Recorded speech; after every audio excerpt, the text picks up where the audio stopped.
Hello बच्चों, कैसे हैं आप सभी लोग? मस्त। ठीक। तो स्टार्ट करते हैं बेटा। जय हिंद प्यारे बच्चों। मैं यशवंत बसु ने लक्ष्य एकेडमी के ऑनलाइन प्लेटफॉर्म पर आप सभी का स्वागत करता हूं। बेटा, जैसे कि आप लोगों को पता है कि हमारा पीएनएसटी का लाइव लेक्चर स्टार्ट हो चुका है, जिसमें से हम लोग देख रहे हैं कि आज का जो लेक्चर है, मतलब थ्योरी लेक्चर स्टार्ट कर रहे हैं। इसमें हम लोग देख रहे हैं आज का component of vectors and product of vectors. ठीक है ना?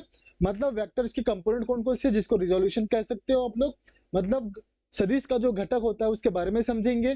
इससे पहले हम लोग वेक्टर के फर्स्ट सेकंड थर्ड पार्ट कर लिए हैं। तो पहले जाइए, पहले वेक्टर स्केलर को समझिएगा।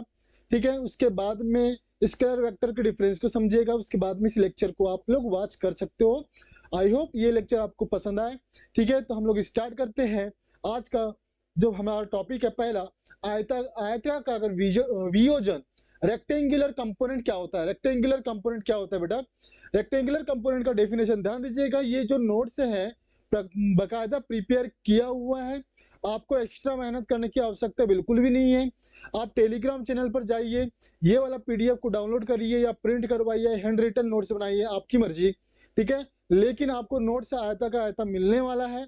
ठीक है, तो नोट्स के लिए बिल्कुल निश्चिंत रहें। ठीक है, आप बस पढ़ाई करते रहे और पीवाई की सॉल्व करते रहे बेटा। ठीक है, और हमारे साथ जुड़े रहें।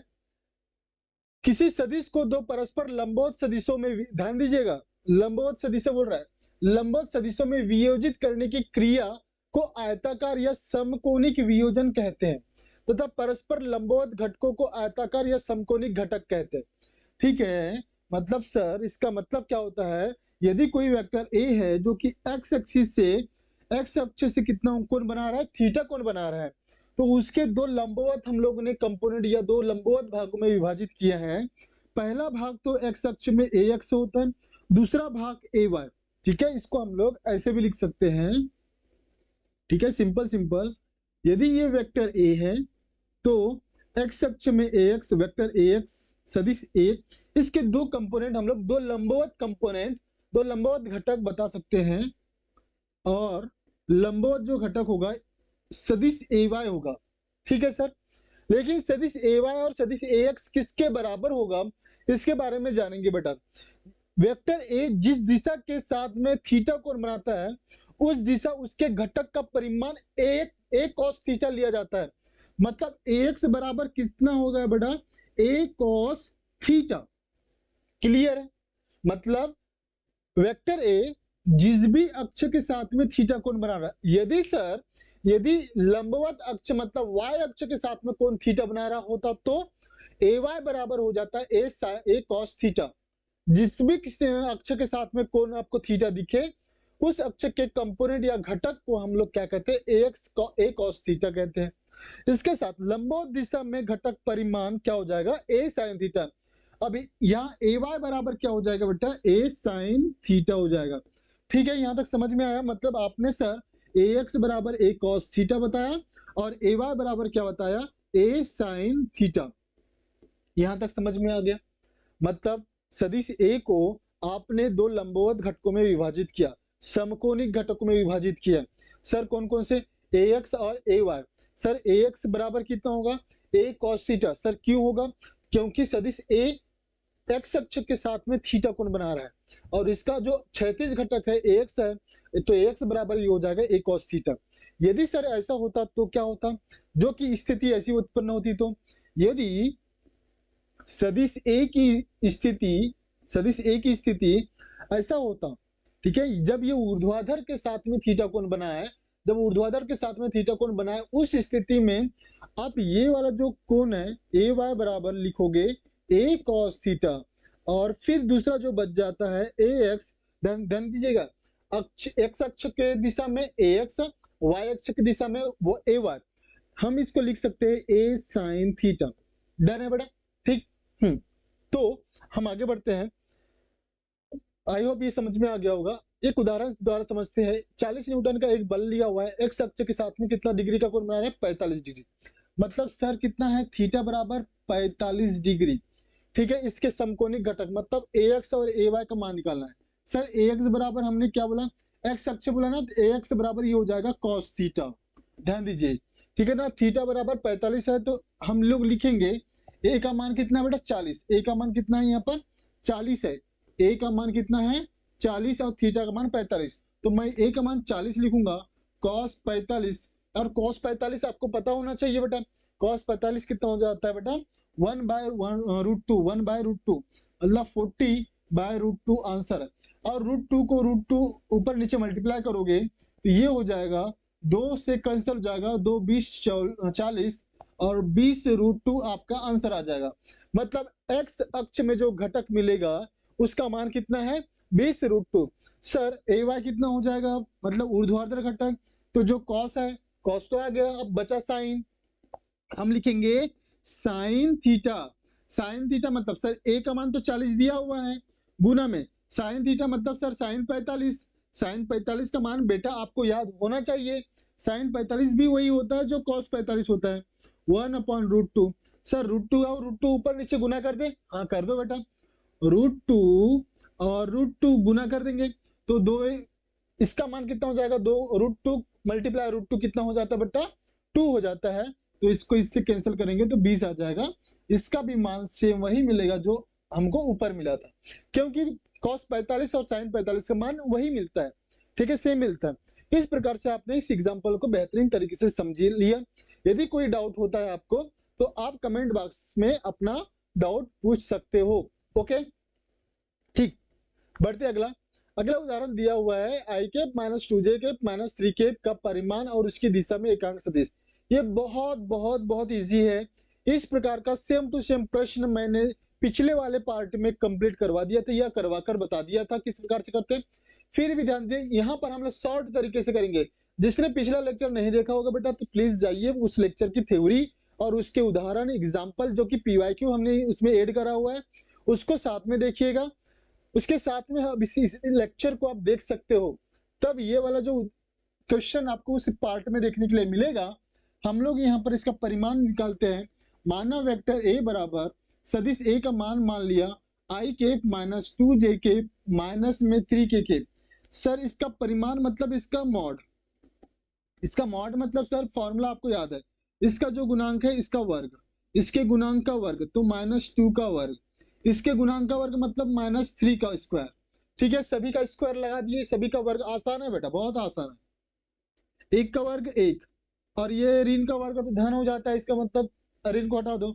2 का वर्ग 4 और यहाँ ऋण का वर्ग धन, तो 3 का वर्ग कितना बेटा 9, तो 4 और 1 सॉरी 9 और 1 10 और 4 14, करनी 14 इसका माना जाएगा। मॉड ए को हम लोग ए से भी दर्शाते हैं, केवल ए से, मतलब ऊपर की जो सदिश रेखा है उसको हम हटा देंगे तो आप उसका परिमाण बता देते हो।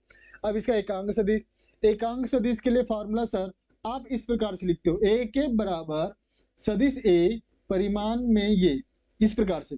और ये तो लिया हुआ है आई के माइनस 2j के माइनस 3k के बटे में परिमाण दिया हुआ है करनी 14। इस प्रकार से आपने इसका एकांक सदिश भी निकाल दिया। सर किसकी दिशा में है, उसी की दिशा, मतलब सदिश ए की दिशा में एकांक सदिश। बात आ रही सर समझ में? हाँ।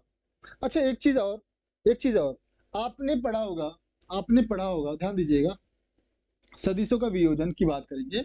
एक्स अक्ष, वाई अक्ष और ये जेड अक्ष। एक्स अक्ष की दिशा में, एक्स अक्ष की दिशा में हम लोग लिखते हैं, एक्स अक्ष की दिशा में मान के चलो ये सदिश ए है, सदिश ए है, सदिश ए को वियोजन कर रहे हैं तो इसके 3 घटक होंगे। एक्स अक्ष में ए एक्स हो जाएगा, ठीक है, और इसका मान कितना होगा, इसके परिमाण, इसके परिमाण और इसके दिशा में एकांक सदिश। ध्यान दीजिएगा, यदि मैं सूत्र को देखूंगा सदिश ए तो ये हो जाएगा इसका परिमाण। तो हम लोग लिखते हैं सदिश ए को, वेक्टर ए को क्या लिखेंगे, पर इसका परिमाण और एकांक सदिश, इसका एकांक सदिश, हाँ या ना बोलो यार। और यदि हम लोग ने इसी के लिए बात करेंगे, इसी के लिए बात करें, ax के लिए बात करूं मैं, सदिश ax बराबर कितना हो जाएगा इसका परिमाण, सॉरी हाँ ध्यान दीजिएगा, परिमाण की बात करेंगे, x अक्ष में दिशा में परिमाण ये हो जाएगा वेक्टर ax अपॉन में इसके दिशा में एकांक सदिश। तो आप ये वाला दर्शा सकते हो, इस प्रकार से आप दर्शा सकते हो। ओके नहीं, आई के बराबर ये हो जाएगा वेक्टर ax अपॉन में a, ये सही है बेटा, ठीक है ना। और जे के बराबर क्या हो जाएगा, वेक्टर ए वाई अपॉन में ए, और के बराबर क्या हो जाएगा, वेक्टर ए जेड अपॉन में ए। मतलब एक्स अक्ष, वाई अक्ष, जेड अक्ष की दिशा में आपका घटक क्या हो जाएगा, ए एक्स और ए वाई, और ये हो जाएगा ए जेड। ठीक है, अच्छा ये लिखते हैं हम लोग ए जेड और ये ए वाई। तो सदिश ए वाई सदिश ए जेड बराबर, सदिश ए बराबर ए आई के, सदिश ए वाई बराबर ए जे के, और सदिश ए जेड बराबर क्या हो जाएगा, ए के। क्लियर हुआ बेटा, यहाँ से आप निकाल सकते हो इसका मान। तो इस प्रकार से आई केप, जे केप, के केप क्या है, एक्स अक्ष, वाई अक्ष और जेड अक्ष के अनुदिश एकांक सदिश को दर्शाता है। किसी भी सदिश के एकांक सदिश का जो आपका निरूपण इस प्रकार से कर सकते हो, आई केप, जे केप, के केप के रूप में। ठीक है, आई होप ये वाला आपको समझ में आ गया होगा। ठीक है, समझ में आ गया होगा तो बेटा थम्स अप करे। ओके, एक उदाहरण दिया हुआ है और वेक्टर ए दिया हुआ है और बी दिया हुआ है। तो इसमें से हमको निकालना है प्लस बी का, और ए प्लस बी जो निकलेगा उसका परिमाण निकालना है, और ए प्लस बी जो के परिमाण की जो दिशा है उसकी दिशा में एकांक सदिश भी निकालना है। तो बहुत आसान है, बहुत आसान है। कैसे सर, हमने बोला सदिश ए है, अब डायरेक्ट करूं बेटा, सदिश ए प्लस बी कितना हो जाएगा, पहले हम लोग ये निकाल लेते, तो जोड़ दो, आई के साथ में आई को जोड़ना है, जे के साथ जे को जोड़ना है, के साथ में के को जोड़ना है।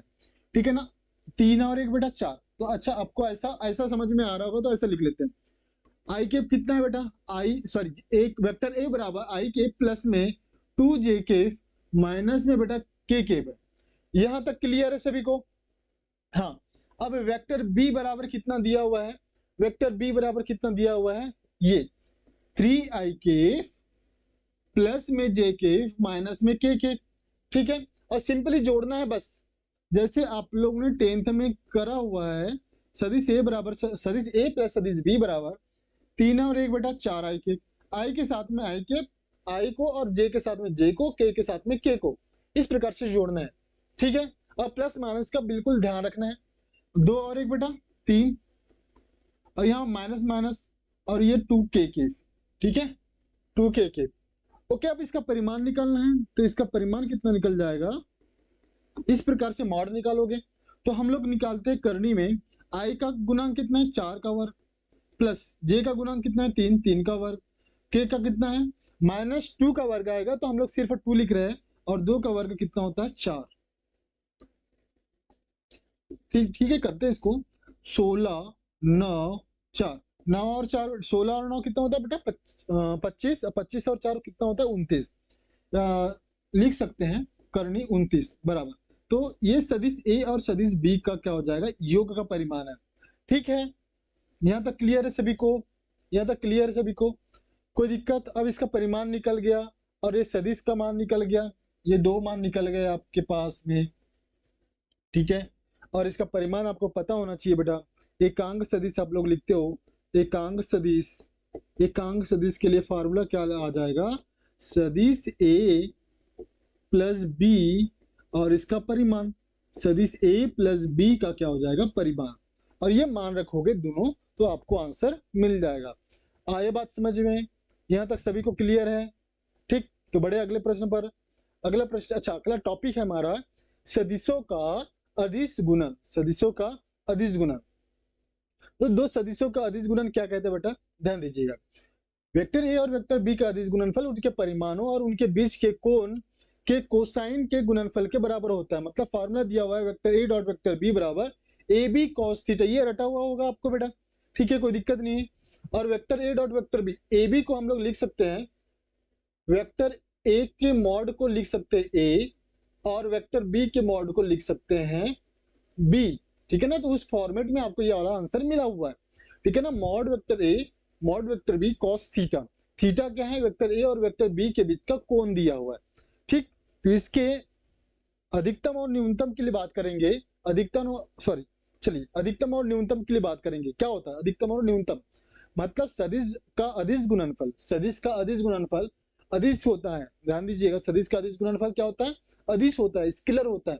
ठीक, तो इसमें हम लोग बात करेंगे, आपको दिया हुआ है vector A dot vector B बराबर क्या दिया हुआ है, ए बी कॉस थीटा। इसमें फॉर्मूला निकाल सकते हो बेटा, इसमें हम लोग इसका परिमाण निकाल सकते हैं। ए बी बराबर क्या हो जाएगा, vector A dot vector B cos theta. ठीक है सर, कॉस थीटा पता पूछ लिया तो क्या करोगे, कॉस थीटा पूछ लिया तो क्या करोगे बेटा, कॉस थीटा पूछ लिया तो क्या करोगे, सदिश ए सदिश बी का डॉट प्रोडक्ट और इसका दोनों का परिमाण का गुणनफल। ये इस प्रकार से आप इसका निकाल सकते हो कोण। अगर कोण पूछता है ना, कोण ज्ञात करने के लिए, तो ये वाला फॉर्मूला सीधे सीधे लगा देना, कॉस इनवर्स सदिश ए डॉट सदिश बी बटे में ए और बी। इस प्रकार से आप दोनों के बीच का एंगल बता सकते हो बाय दिस फॉर्मूला। क्लियर है बेटा? ठीक है, समझ में आ गया हो तो थम्स अप करें। ठीक, हाँ ओके। अगला इसकी प्रॉपर्टी दिया हुआ है, अदिश गुणनफल की प्रॉपर्टी। अदिश गुणनफल मतलब दो सदिशों का जो अदिश गुणनफल है क्रम विनिमय नियम का पालन करता है। कई बार आपको थ्योरी प्रश्न पूछ लेता है और थ्योरी प्रश्न में आपको ये गुण प्रॉपर्टी आ जाते हैं और आपको प्रॉपर्टी याद नहीं होते। ध्यान दीजिए, प्रॉपरली हर चीज को ध्यान में रखते हुए, आपके पेपर को ध्यान में रखते हुए एकदम परफेक्ट नोट्स और परफेक्ट थ्योरी लेक्चर तैयार किया जा रहा है। ठीक है, आपको जो नोट्स है उसके लिए एक्स्ट्रा की मेहनत नहीं करनी पड़ेगी। ये जो नोट्स है आयता का आयता आपके टेलीग्राम चैनल पर भेज दिया जाएगा विथ सॉल्यूशन। तो आप निश्चिंत रहें, आप या तो प्रिंट करवा सकते हैं या तो आप उसको हैंड राइटिंग नोट्स, उसके लिए हैंड राइटिंग नोट्स बना सकते हैं, कोई दिक्कत नहीं है।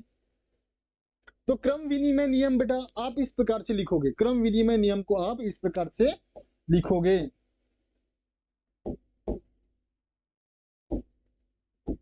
ठीक, क्रम विनिमय नियम आप इस प्रकार से देखोगे। ठीक है, vector A dot vector B, vector A dot vector B बराबर वेक्टर बी डॉट वेक्टर ए।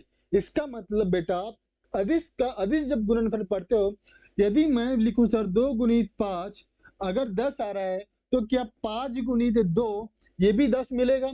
तो हम इसको इस प्रकार से लिख सकते हैं, अदिश सदिशों के अदिश गुणनफल को हम इस प्रकार से एक्सप्लेन कर सकते हैं। अगला प्रॉपर्टी, अगला गुण क्या है, योग के सापेक्ष वितरण नियम। योग के सापेक्ष क्या बेटा, वितरण नियम। तो आप योग के सापेक्ष वितरण नियम को इस प्रकार से देख सकते हो, vector A plus vector A dot, ध्यान दीजिए vector B plus vector C bracket के अंदर है। ठीक है, बराबर vector A dot vector B plus vector A dot vector C, ये दोनों में गुना हो जाएगा। जैसे कि सर, जैसे कि अगर मान के चलो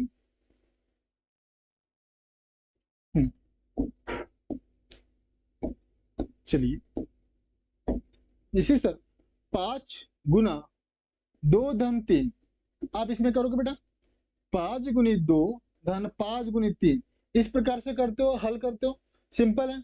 10 15 कितना है 25, इस प्रकार से हल करते हो। अगला प्रॉपर्टी है बेटा, अगला प्रॉपर्टी है दो सदिशों का अदिश गुणनफल किसी अदिश के सापेक्ष सहचर्य नियम का क्या करता है, पालन करता है। सहचर्य नियम क्या पालन करता है, मतलब हम यदि लेमडा जो कि नियतांक कोई राशि है, लेमडा का अगर ए में गुना कर रहे हैं तो लेमडा बी में गुना करेंगे और लेमडा बाहर भी रख के गुना कर सकते हो। जैसे कि सर, जैसे कि अगर x इंटू वाई है और 5 का गुना करना है तो 5x इंटू वाई लिख सकते हो, या इसको लिख सकते हैं x इंटू में 5y लिख सकते हो, या इसको लिख सकते हैं 5x डॉट वाई लिख सकते हैं। एक उदाहरण के तौर पे समझा रहा हूं, ठीक है। तो हम इसको इस प्रकार से भी देख सकते हैं सदिशों के अदिश गुणनफल को। यह सहचर्य नियम का भी पालन करता है, योग के वितरण नियम का भी पालन करता है, क्रम विनिमय नियम को भी हमने देख लिया, उसका भी पालन करता है।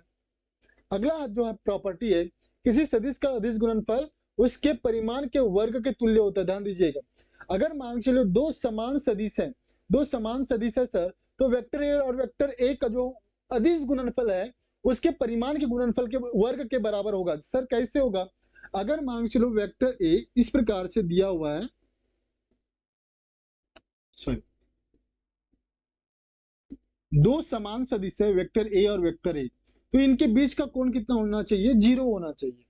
ठीक है ना, यदि दो समान सदिश है तो उनके बीच का कोण कितना होना चाहिए, 0, और 0 होना चाहिए। तो हम लिखते हैं बेटा वेक्टर ए बराबर क्या हो जाएगा, a इंटू ए कॉस 0, और कॉस 0 का मान कितना होता है 1, तो a स्क्वायर। तो इनका अदिश गुणनफल क्या हो जाएगा, उसके परिमाण के वर्ग के बराबर, परिमाण के वर्ग के बराबर हो जाएगा। ठीक है, सही है, सही है तो थम्स अप करे बेटा। अगला प्रॉपर्टी क्या कहता है, यदि कोई दो लंबवत अदिश गुणनफल है शून्य है, ठीक है ना, दो लंबवत अदिश गुणनफल का अदिश गुणनफल क्या होता है, शून्य होता है। करके देख लीजिए, यदि कोई दो अदिश गुणनफल है सदिश ए और सदिश बी, तो इनके बीच का कोण कितना लेना है, 90 डिग्री। तो अदिश गुणनफल करोगे सदिश ए सदिश बी, सदिश ए डॉट सदिश बी, हम लोग लिखेंगे ए बी कॉस कितना बेटा 90, तो कॉस 90 0। तो सदिश ए और सदिश बी का जो अदिश गुणनफल है कितना आ जाएगा, शून्य आ जाएगा। तो ये सूत्र भी आपको याद रखना है, ये सूत्र आपको ध्यान में रखना बेटा, ठीक है। ये वाला आपको इस पर से बहुत सारे सवाल देखने के लिए मिलेंगे। करते हैं आगे हम लोग प्रश्न।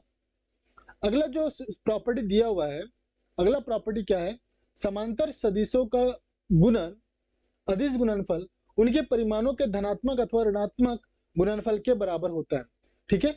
अच्छा क्या बोल रहा है, समांतर सदिशों का अदिश गुणनफल उसके परिमाणों के धनात्मक और ऋणात्मक गुणनफल के बराबर होता है। इसका मतलब sir vector A dot vector B बराबर A B cos theta A B cos zero A dot B, ठीक है ना। मतलब जब दोनों एक ही दिशा में कार्य करें तब की बात करें, थीटा बराबर 0 होगा, ठीक है ना, थीटा बराबर 0 होगा। और थीटा बराबर 0 होगा उस स्थिति में आपको ध्यान दीजिएगा vector A dot vector B कितना मिलेगा, ए बी के बराबर मिलेगा। ध्यान दीजिए बोला क्या गया है, दो समांतर सदिशों, समांतर बोलता है इसका मतलब हमने ऐसा दर्शाना है, सदिश ए और सदिश बी, ठीक है, वेक्टर ए और वेक्टर बी दोनों समांतर है, थीटा कितना लेना है, शून्य लेना है। या तो ऐसा हो सकता है सदिश ए या सदिश बी, ऐसा हो सकता है। इस स्थिति में थीटा कितना लेना पड़ेगा बेटा, 180। यदि दो समान सदिश एक दिशा में चल रहे हो तो थीटा बराबर 0, यदि वही समान सदिश विपरीत दिशा में चल रहे हो तो ये 180 डिग्री लेना है, ठीक है। अब यदि दोनों एक ही दिशा में है तो थीटा 0 होगा और ए बी का मान कितना मिलेगा, ए बी मिलेगा। ये वाला फॉर्मूला देख सकते हो, A B cos theta A B cos zero का मान 1 और ई डॉट बी, ठीक। अगला पॉइंट है कि यदि विपरीत दिशा में कार्य करे तो थीटा 180 मिलेगा। हमने बता दिया था यदि वेक्टर ए और वेक्टर बी विपरीत दिशा में काम करे थीटा कितना आ जाएगा, 180। 180 सर 180 तो दिख नहीं रहा है, अभी भी 0 दिख रहा है, दिखाते हैं बेटा दिखाते हैं। ये सदिश ए है और एक बिंदु से सदिश बी को निकाले, अब दिखा 180 बेटा, अब दिखा 180, ठीक है।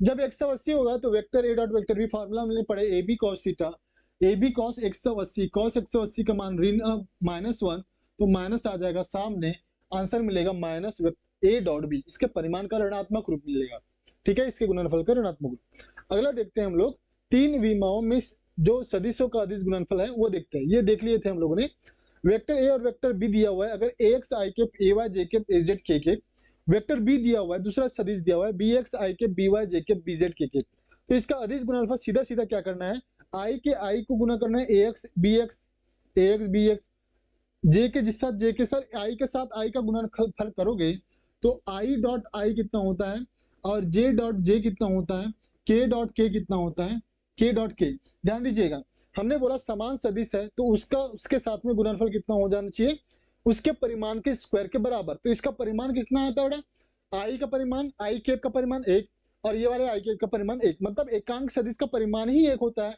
1 गुणित 1। अरे यार आपने ये पढ़ा है ना, ये पढ़ा है सदिश ए सदिश बी बराबर ए का स्क्वायर। सर ए का स्क्वायर क्या कैसे ला दिए सर, तो आपने ऐसा किया था ना बेटा, इसका परिमाण और ये दूसरे का परिमाण, इसके परिमाण को ए से दर्शाएंगे इसके परिमाण को भी ए से दर्शाएंगे, ए इंटू ए स्क्वायर हो जाएगा। वैसे सर एक को मैं अगर बताऊं तो I cap dot I cap बराबर लिखोगे मॉड परिमाण में I cap mod I cap cos में 0, सर कॉस 0 को 1 होता है, कॉस 0 1, आई केप का मॉड 1, इस आई केप का मॉड 1, तो 1 इंटू 1 इंटू 1 कितना हो जाएगा बेटा 1, तो इन सभी का मान कितना हो जाएगा 1 हो जाएगा। तो ये वाला फॉर्मूला आप याद रखेंगे, ठीक है, ध्यान दीजिएगा। सर यदि आई केप और जे केप का मल्टीप्लाई हो तो, आई केप जे केप का मल्टीप्लाई हो तो, आई केप जे केप का मल्टीप्लाई हो इस स्थिति की बात करेंगे, I cap dot J cap. Sir I cap dot J cap मतलब ये हुआ आई केप और ये हुआ जे केप, वाई एक्सिस का जे केप, तो ये हुआ करंट mod I cap mod J cap cos 90। Sir इसका परिमाण तो 1 हुआ, इसका परिमाण भी 1 हुआ, इसका जो मान हुआ 0 हुआ, तो पूरा 0 हुआ आएगा। तो आई कैप डॉट जे कैप बराबर जे कैप डॉट के कैप और बराबर के कैप डॉट आई कैप कितना होना चाहिए बेटा? 0 होना चाहिए। तो ये वाला मान भी आपको याद रखना है, ठीक है, इसका मान भी आपको याद रखना है। यहाँ तक सबको क्लियर है? अब सीधा सीधा ध्यान दीजिए, हम मल्टीप्लीकेशन पर आते हैं। मल्टीप्लीकेशन इस प्रकार से दिया हुआ है, ये दोनों का मल्टीप्लीकेशन करना है, ये दोनों का गुना करना है, ये दोनों का गुना करना है, सीधा सीधा आंसर आ जाएगा एक्स बी एक्स, ए वाई बी वाई, ए जेड बी जेड, एक्स का एक्स के साथ में, वाई का वाई के साथ में, जेड का जेड के साथ में। सिंपल, बहुत सिंपल है। अगर इसका एकांक सदिश बोलता है तो एक्स बी एक्स, ए वाई बी वाई, ए जेड बी जेड को ऊपर रखें और इसके परिमाण को अलग अलग गुना कर ले। मतलब समझ सर, एग्जाम्पल से समझाइए, एग्जाम्पल से समझाइए सर।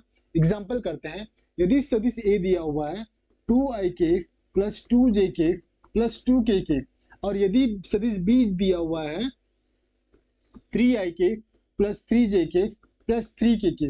मैं सरल बना रहा हूं, मतलब एक उदाहरण लेके समझा रहा हूं। आपको बोला है सर सदिश ए और सदिश बी का अदिश गुणनफल ज्ञात करो, तो सीधा सीधा 2 तिया बेटा 6 प्लस 2 तिया 6 और यहाँ पर भी 2 तिया 6 और 6 6 6 कितना हो गया बेटा? 18। तो सदिश ए और सदिश बी का मान कितना हो जाएगा बेटा? 18। 18, ठीक है। और परिमाण ए का परिमाण कितना हो जाएगा बेटा? ए बराबर कितना हो जाएगा? 2 का वर्ग 2 का वर्ग 2 का वर्ग, मतलब 4 प्लस 4 प्लस 4 कितना हो जाएगा बेटा? करनी 12। और बी का परिमाण कितना निकल जाएगा? 9 9 9 करनी 27। क्लियर है? ये हो जाएगा 4 3 12 9 3 27। ठीक, तो हम यहाँ पर निकाल सकते हैं एकांक सदिश में। एकांक सदिश कैसे निकाल सकते हो आप?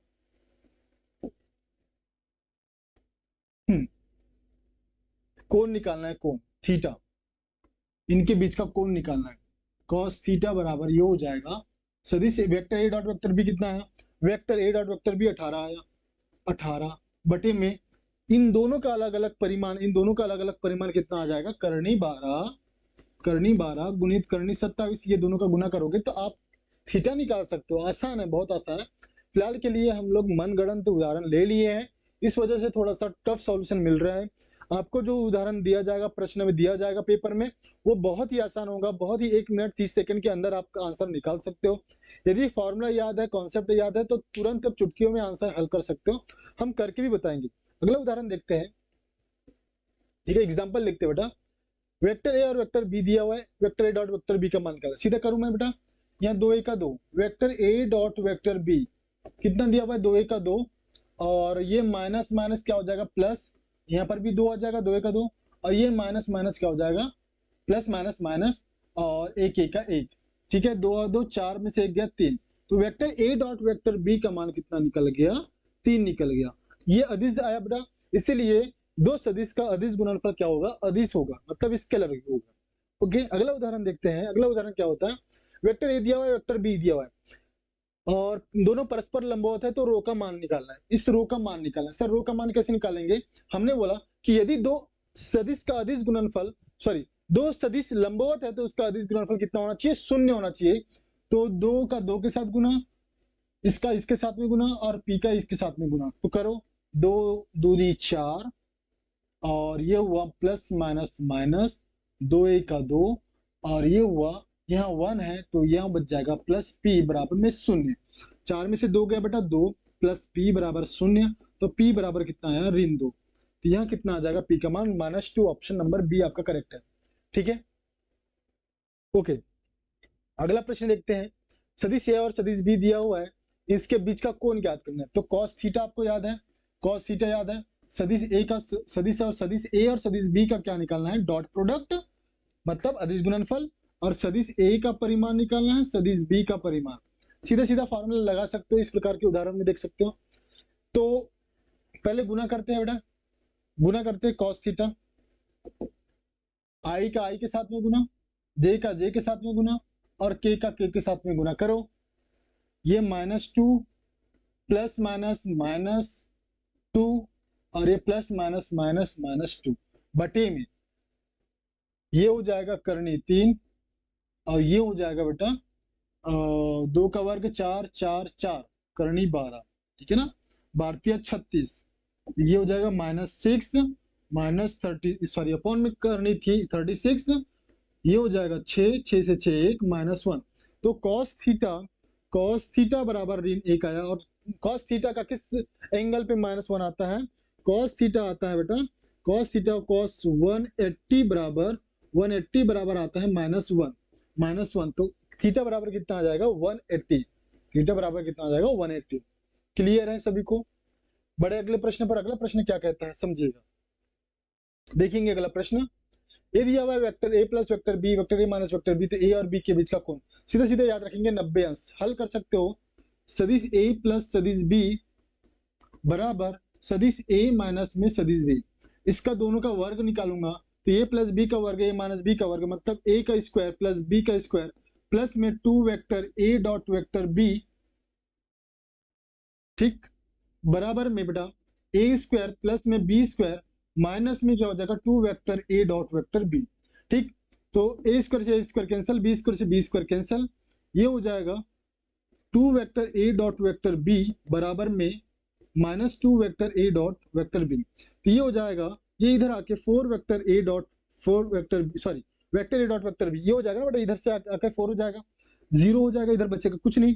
ठीक है, तो vector a dot vector b बराबर कितना होगा? 0। हमने बोला था सर यदि कोई दो सदिश लंबवत है तो उनके बीच का कोण कितना?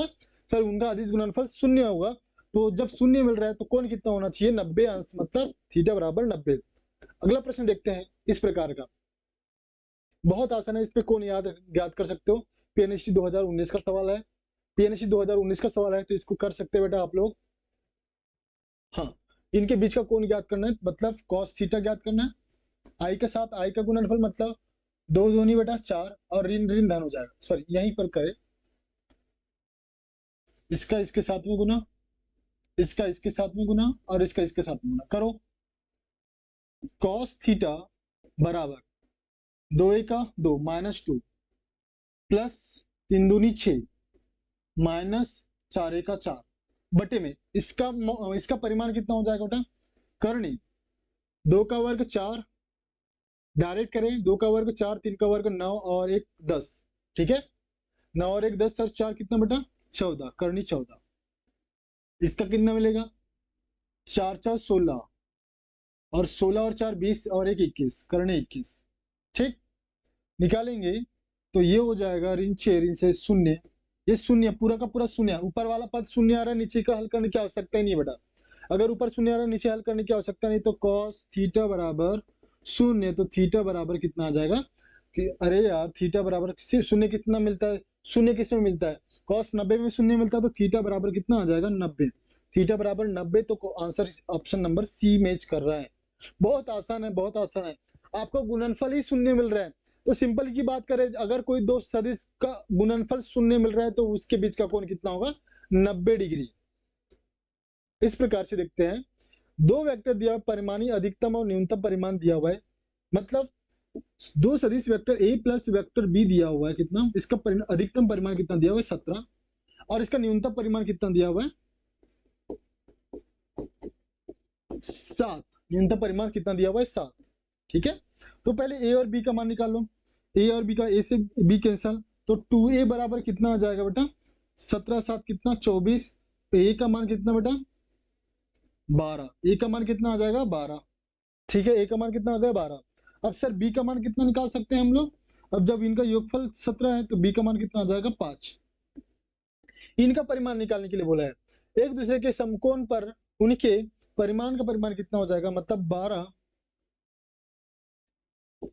12 का वर्ग प्लस 5 का वर्ग, 12 का 144 और 5 का कितना बेटा? 25। तो ये हो जाएगा करनी 169, करनी 69 कितना बेटा? 13। आंसर आ गया।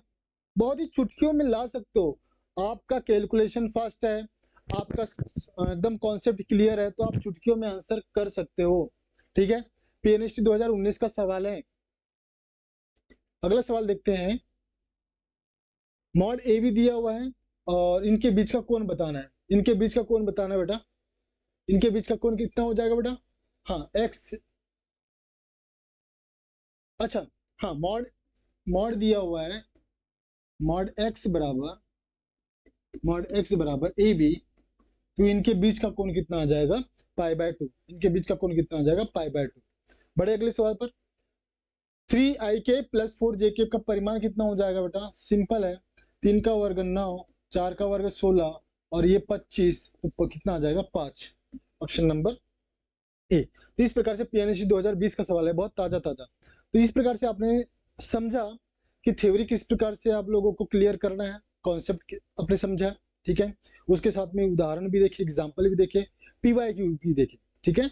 तो साथ ही साथ आपका थ्योरी के साथ साथ में पीवाईक्यू भी आपको क्लियर करवा जा रहा है कि जो हम थ्योरी कॉन्सेप्ट पढ़ रहे हैं उसको कैसे यूटिलाइज करें, तभी जाके तो आप प्रश्न हल कर पाओगे ना भाई। आपने जैसा पढ़ा क्या वैसा प्रश्न आ रहा है? नहीं, आपका प्रश्न अलग प्रकार से आ रहा है। आपको ये बहुत ही सिंपल सा प्रश्न है, ठीक है ना, सीधा सीधा परिमाण निकालने बोल रहा है, ठीक है ना। अगर आपको अगर कॉन्सेप्ट पता है तो बिना पेन के आप आंसर निकाल सकते हो बेटा, ठीक है। तो इस प्रकार से हम लोग देख रहे हैं थ्योरी लेक्चर्स, ठीक है। तो हम लोग मिलते हैं नेक्स्ट पार्ट में, नेक्स्ट लेक्चर के साथ में। Thank you.